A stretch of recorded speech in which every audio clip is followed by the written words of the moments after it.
Janasena TDP BJP కూటమి తరపున పిఠాపురం ఉమ్మడి ఎమ్మెల్యే అభ్యర్థి కొణిదెల పవన్ కళ్యాణ్ ఈ నెల 23న నామినేషన్ వేయనున్నట్లు ఎలక్షన్ పిఠాపురం కోఆర్డినేటర్ మర్రెడ్డి శ్రీనివాస్ తెలిపారు. పిఠాపురం పట్టణం సమీపంలో ఉన్న హోటల్ గోకుల్ గ్రాండ్ లో ఏర్పాటు చేసిన మీడియా సమావేశంలో వివరాలు తెలిపారు.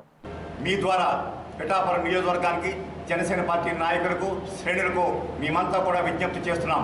ఈ కార్యక్రమంలో పెద్ద ఎత్తున పాల్గొని మన అధ్యక్షుల వారి యొక్క నామినేషన్ కార్యక్రమాన్ని జయప్రదం చేయవలసిందిగా మిమ్మల్ని అందరినీ కూడా మనపూర్వకంగా ఆహ్వానిస్తూ సెలవు తీసుకుంటున్నాం. సాయంత్రం 6 గంటలకు ఉప్పాడ జంక్షన్లో ఉప్పాడ గ్రామంలో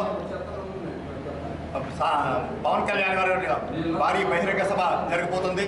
దానికి కూడా మేము పిఠాపురం నియోజకవర్గ జనసేన కార్యకర్తల్ని అదేవిధంగా ఈ కొత్తపల్లి మండి ప్రజానికలందరూ కూడా మేము ఈ కార్యక్రమాన్ని పాల్గొని మా అధ్యక్షులు గారు పాల్గొనేటువంటి ఈ భారీ బహిరంగ సభని జయప్రదం చేయాలని కోరుకుంటూ శ్రేణులన్నీ కూడా దీనికి సమాప్తమై ఉన్నాయి.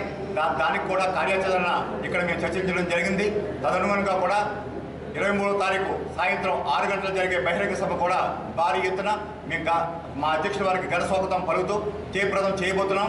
అదేవిధంగా కూడా ప్రజానీకం అంతా కూడా పెద్ద ఎత్తున పాల్గొని ఈ సభను జయప్రదం చేయవలసిందిగా మీ ద్వారా మేము పిఠాపురం వాసులందరికీ కూడా విజ్ఞప్తి చేస్తున్నాం. లోకల్ నాన్ లోకల్ అనేది కేవలం వారి లేవరుతో అంశాలే. ఇప్పుడు లోకల్లో నాన్ లోకల్ అంటే పూర్తిగా మరి గీత గారు పోటీ చేసిన బదులుగా వారు లోకల్ అంటే వారు నాన్ లోకలే కదా.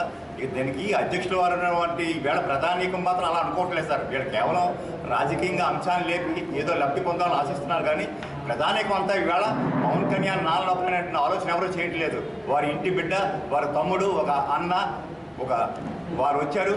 వారి పిఠాపురంలో పోటీ చేయడం వారంతా కూడా చాలా ఆనందం వ్యక్తం చేస్తున్నారు. వారు అదృష్టంగా కూడా పిఠాపురం ప్రధానికం ఈవేళ భావిస్తున్నారు.